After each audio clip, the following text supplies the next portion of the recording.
I'm Shay. And I'm Hannah, and we're International. Today, we're going to show you how to make some Korean food. I'll be making some Korean-style beef short ribs, also called Kalbi. And I'm going to be making Korean fried chicken or Yangnyeom chicken. So let's get started. Let's make some Korean fried chicken. What we have here is about a pound of boneless, skinless chicken thighs. You can do this with bone-in chicken wings, anything like that, but this is what we had, so this is what we're gonna use. I'm gonna pour it into this Tupperware container and you'll see why later. I'm gonna put about a teaspoon of minced ginger. This is rice wine. About a teaspoon or half a teaspoon of black pepper. Half a teaspoon of salt.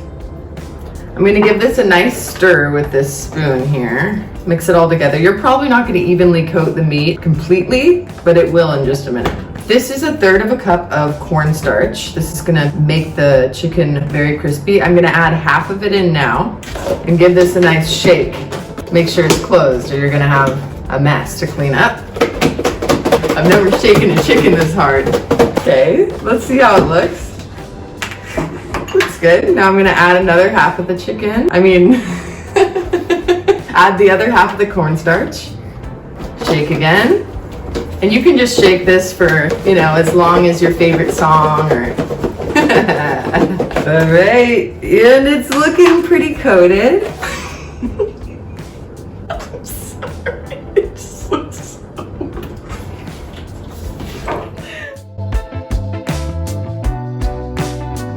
So, that did not work as well as we'd hoped, the little trick I used with the box. I'm gonna dredge this myself just to make sure that it's evenly coated and that we get enough of the cornstarch on each individual piece so that it's really crispy, because it's not Korean fried chicken if it's not crispy. All right, last one. So as you can see, all the chicken is pretty well coated in this cornstarch. Now we're gonna go back in time and watch Shay marinate the beef.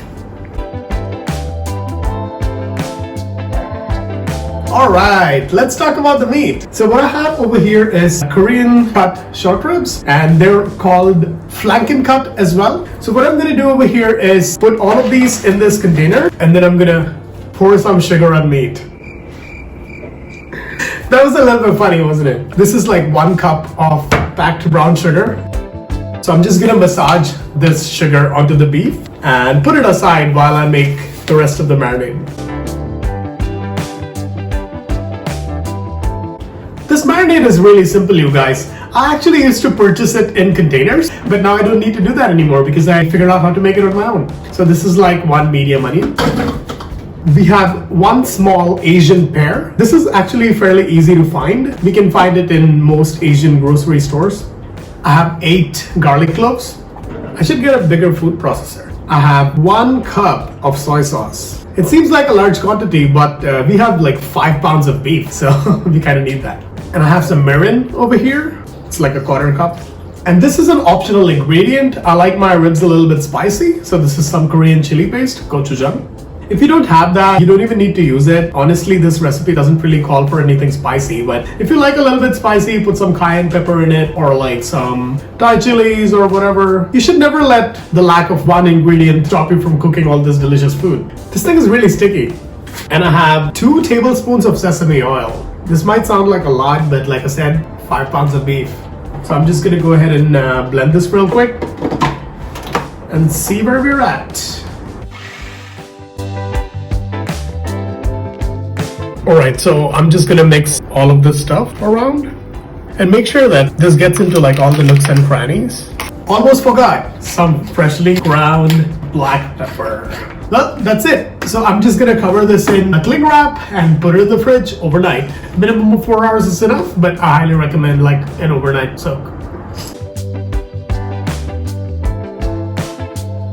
This is the sauce for the Korean fried chicken. We're over medium-high heat right now. I'm gonna add in, this is about 3 cloves of garlic. Smells so good. This is 4 teaspoons of honey. And this is 2 tablespoons of ketchup. You can just use tomato sauce if you want. And this sauce is not mandatory. You can just have Korean fried chicken on its own. You don't really need to have a sauce involved, but we really like this, and it's all about preference really. So you can make it spicier if you want, or less spicy. This is 2 teaspoons of GOCHUUANG, which is Korean chili paste. It's very, very sticky and very, very delicious. This is 2 teaspoons of soy sauce. This is 4 teaspoons of brown sugar.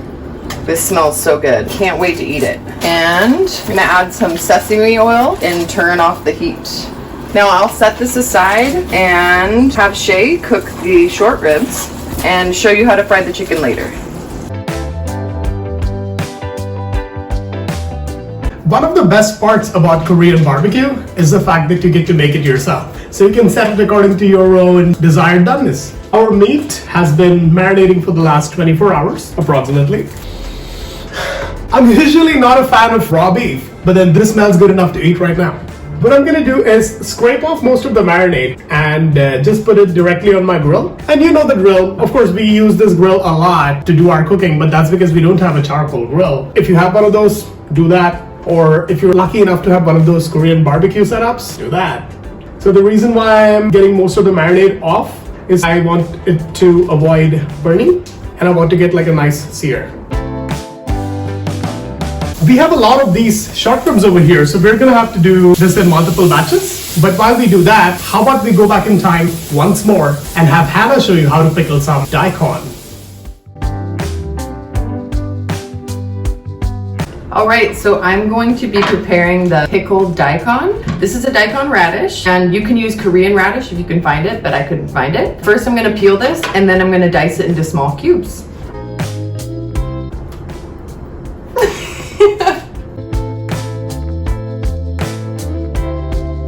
So I've diced up the daikon, and now I'm going to put the pickling agent in. We have a 1/4 cup of white vinegar, a 1/4 cup of sugar, 1 teaspoon of salt. This is kosher salt. This is about a 1/2 cup of water, and you can use as much water as you need to submerge these. Clearly I need a little bit more, so I'm gonna go get some. All right, so I'm just gonna stir this up. I ended up adding a little extra vinegar as well, so that it would be a 1:1 ratio between the vinegar and the water. Just kind of get the sugar dissolved. That's it. Oh, not it. I'm gonna cover this, and then I'm going to keep it in the fridge overnight and use it the next day. My meat looks nice and grilled on both sides, so I'm just gonna take this off of the heat. See you in the kitchen. Our oil is at 350 degrees. So we're gonna get frying. Here's a nice trick as well. I'm gonna throw some of the cornstarch that kind of clumped up. If this floats, the oil is ready, and it is floating, ladies and gentlemen. I'm gonna do this chicken in batches so as not to crowd the pot. I'll do about 6 per batch. It's really bubbling. And by the way, this is a double fry recipe, so we're gonna fry this for 3 to 5 minutes, and we'll pull this out, and then we're gonna fry it again for about 2 to 3 minutes. Just finished my first round of frying, so now we're gonna go in for the double fry and get them really crispy. Okay, so this chicken is looking really crispy. This is the final batch of the second round. So I'm going to pull it out and set it aside, and we're going to toss it in the sauce. I've put the chicken into this bowl, and I'm going to pour in about half the sauce and give this a little stir. Pour in the rest. This is going to be so nice and flavorful. I can't wait to eat some, so I'm just going to take a little bite now. It's very crispy. So good.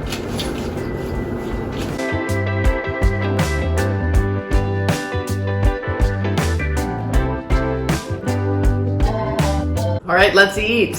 Like most good traditional Korean meals, we let rice take the center stage over here. So I made up a little plate with the chicken, the kalbi, some kimchi, and the daikon that Hannah pickled. This meat is so flavorful. It's really, really good. The chicken is still crispy, and honestly, it's been sitting for a second. It's been a while since we've fried it, and it's still kind of crispy right when you bite it, even though it's been coated in sauce. I cannot decide which one I like better. It's all really good. It's all great, guys. I would definitely make this again, and I suggest you would too. Have a good day.